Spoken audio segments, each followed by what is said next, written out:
الوزراء، في بداية أشغل هذا الاجتماع ونحن على مقربة من شهر رمضان المبارك، أود أن أوجه لكم الدعوة السيدات والسادة الوزراء لحث مختلف المصالح التابعة لكم من أجل تعزيز مراقبة السوق الوطنية والسهر على ضمان تمويل مستمر لها بالمنتجات الغذائية ومحاربة المضاربات حماية لقفة الأسرة المغربية.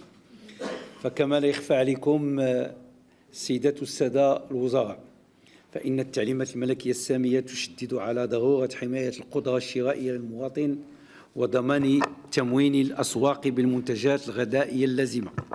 ونحن اليوم كحكومة ملزمون بمضاعفة التعبئة واليقظة من خلال رفع من مراقبة وضعية تموين أسواق المملكة بالمنتجات الغذائية وتعزيز الرقابة على مستوى التسويق والجودة وتعقب ومعاقبة أي مخالفات أو سلوك انتهازية.